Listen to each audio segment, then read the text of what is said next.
Bill McKibben. Right now we know him best as the most effective campaigner in maybe the whole world on climate change. A little organization that he started just a few years ago, 350.org, has just blossomed amazingly into a very, very powerful movement leader. And that organization was just started with 7 students of Bill's. I met these students quite a few years ago, and they were just like trying to figure out how you run campaigns and things like that. And they learned fast under Bill's leadership. That march a couple weeks ago had 350,000 people. 400,000. 400,000 people. I don't know how many personally there were, but there were a hell of a lot of people. And they were expressing their pain and frustration and commitment. Now, how did he manage to build an organization on climate change so fast? I don't really know the answer to that, except that the truth was being told, and people realized it was the truth, and an enormous number of people are backing it now. And I think, as Ralph said, I think it has the kind of commitment that is required. Anyway, it's a testament to Bill's brilliance and passion. I would say also his moral perseverance. And I'm incredibly impressed. I first knew Bill when he was first knew Bill as a great writer. He was working for the New Yorker when I first started following him. His books have been amazing and important and so various. He's written, I don't know, 20 books or so, right, Bill? Maybe more. And in so many different genres as well. You know, his books have been about climate, about media, about economics, population, agriculture, and they're all good. You know, I remember when my TV book was coming out, he stole my thunder by doing a book about TV called The Age of Missing Information, which is a very, very good book. And I got very mad at him at the time, although I didn't know him yet. In any case, among his newest book is called Oil and Honey. Another one is called Global Warming Reader. Then there's Earth, Deep Economy, The End of Nature, Long Distance, Hope. There are 15 or 18 more, and I won't name them all, but I'd like you to meet Bill McKibben.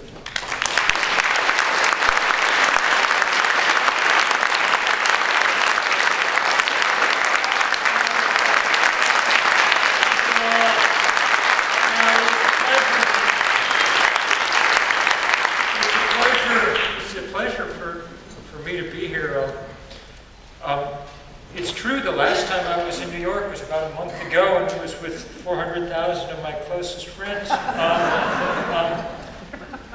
You know, that was a great day, that climate march, but marches are by their nature blunt, not subtle. The main messages that we got across were when we all fell silent for a minute in memory of the people who've already suffered from climate change, and then when we made a big loud noise and sounded the kind of alarm on the greatest crisis our planet's ever faced, and that was good, but blunt.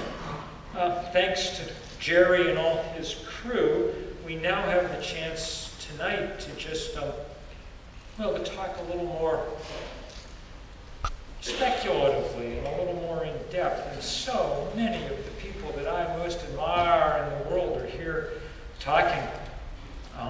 People who I admire immensely for their activism and work, Vandana and my old friend Winona Duke, and you know, on and on and on. People whose writing I've learned an immense amount from. It was very good to see Pat Mooney up on the stage, who I've never actually met, but whose work I have cribbed over and over and over again, and Marcy Darnovsky, and just dozens of people, and Helen Caldecott and the whole crew. I want to talk a little philosophically for me, because these questions about techno-utopianism for me go back to the time that I was writing The End of Nature. It was my first book. It came out in 1989. In fact, it came out 25 years to the day before that march through New York. It was the first book about climate change, so part of it was reporting about the early science of global warming, what we knew then. which was exactly what we know now. If you burn a lot of coal and gas and oil, you're going to raise the temperature of the planet. We just didn't know how fast it was going to happen. So it was half that, but it was also half kind of amateur philosophy or lay theology or something about what it felt like to live in a world that was suddenly shifting in those kind of ways.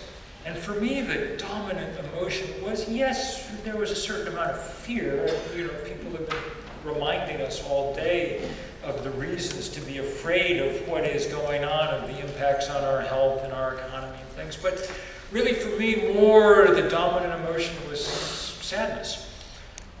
This powerful sense that the world was changing in a very deep way, that there was no way to escape human beings any place on the planet, that the idea that there was something wild anymore was increasingly an illusion because we filled every inch of the atmosphere with our byproducts. And those were some of the same ideas that carried over as in subsequent years I got to write with the help of Marcy and others about things like human genetic engineering and things. So let me begin with an observation.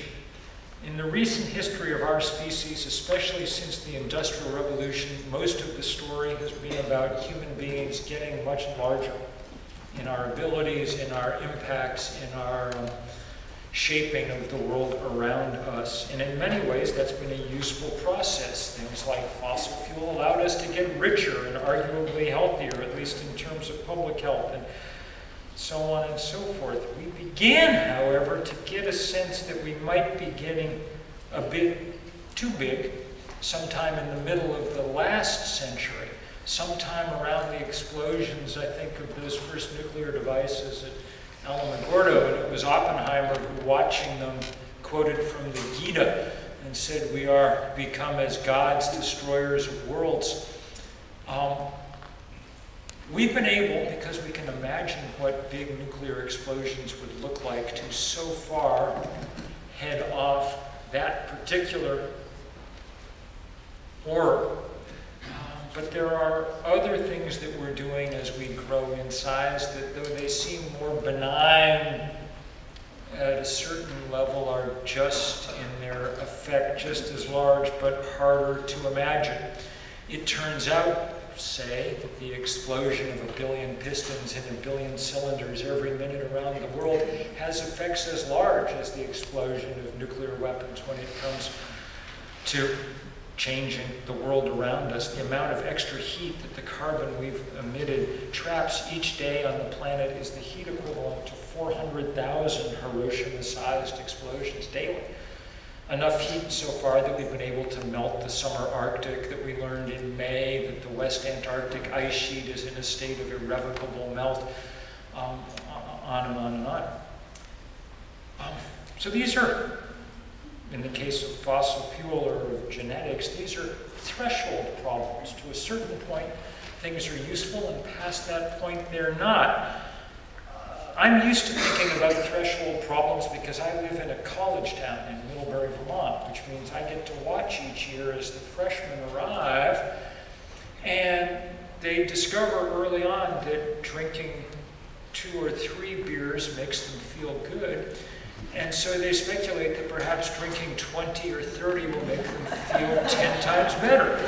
And it turns out that that's not correct, that there is a point past which things begin to shift. Much the same, it turns out, for things like fossil fuel, which now present us with the greatest crisis that human beings have ever faced.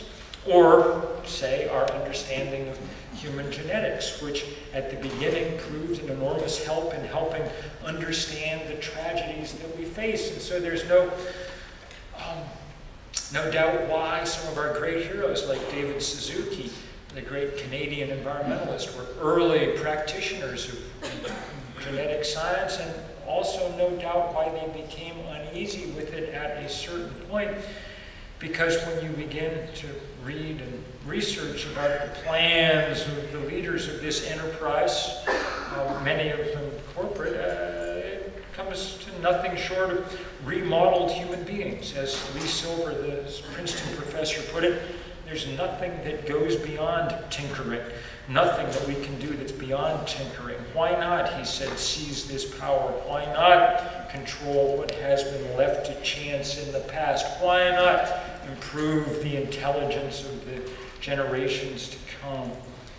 But aside from the obvious sort of class implications and things, which even the proponents concede, think about the kind of world that that creates. Think about it with the same kind of imagination that we've brought to the aftermath of, say, nuclear world. Think about what it would mean to engineer your first child to make them more intelligent, and then 5 years later, when it came time for your second child, to engineer them to be far more intelligent than the first, so that your first kid was, and your next forever marooned on a kind of island of technological obsolescence as we went forward. And for what? To what end? Simply to speed things up, to have more now, to be more advanced. We need, I think, to think harder about the tragedies that we should try to prevent and those that we should not.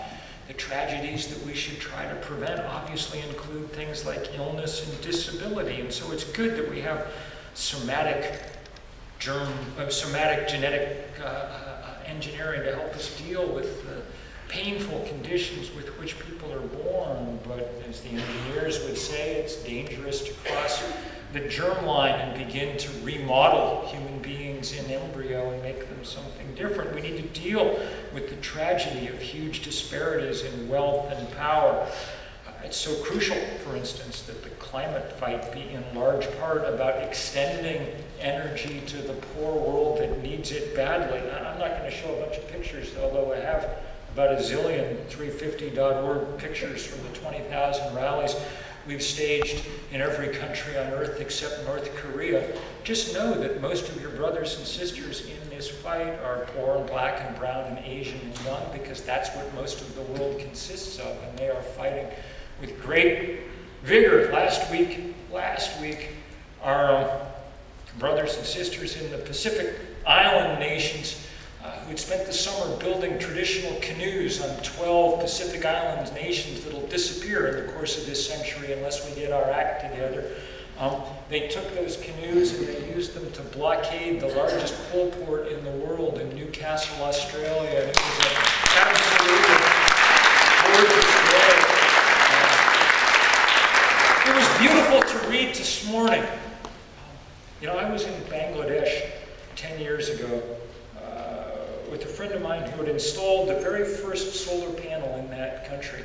And we went to look at it on the roof of a school in a rural village. There was a story in today's paper about how Bangladesh may now lead the entire world in the installation of solar panels, that there are millions upon millions of people now able to do their homework or whatever it is once the night falls, because there are solar panels hither and yon across that country.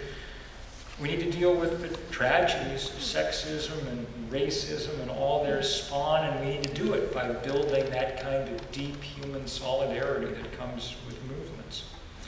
But there are other tragedies that we need to think more clearly about than we have. One of the things I figured out when I was writing this book called Enough about the genetic engineering world was that the tragedy that the ideologues behind it were dealing with was the tragedy of their own mortality, their inability to deal with the fact that they were going to die.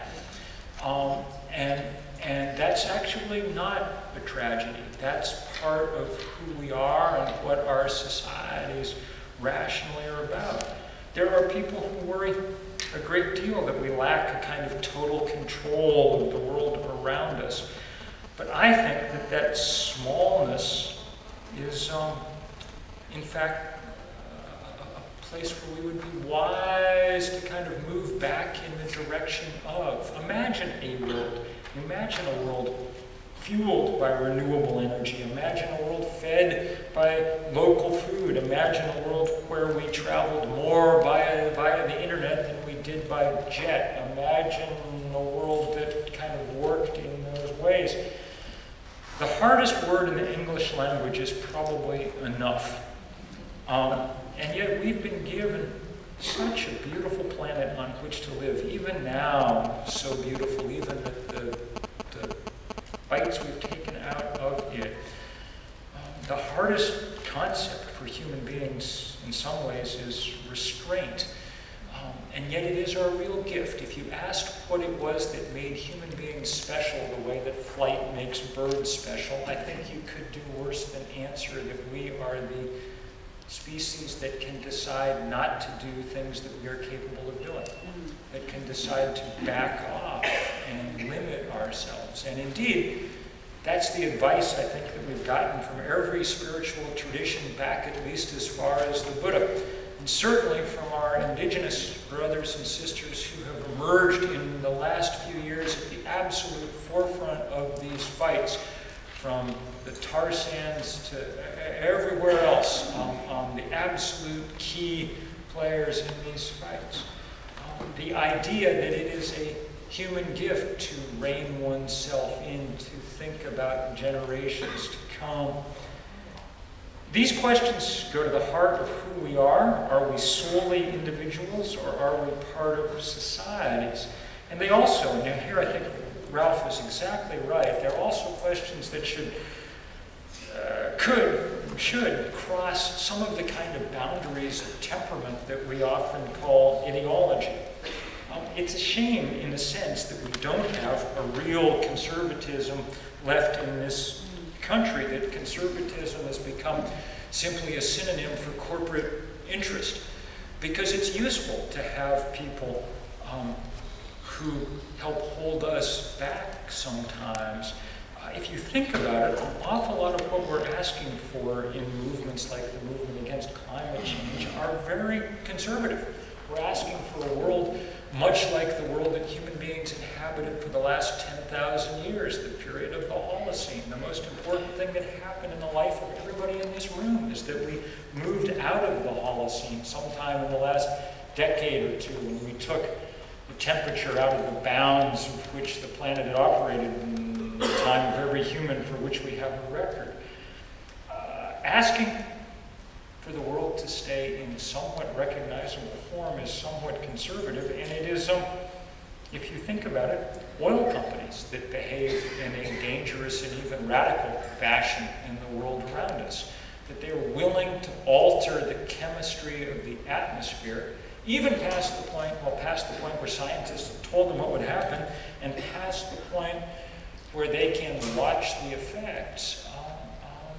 That's a kind of dangerous utopianism. And if you look at the advertisements of the oil companies,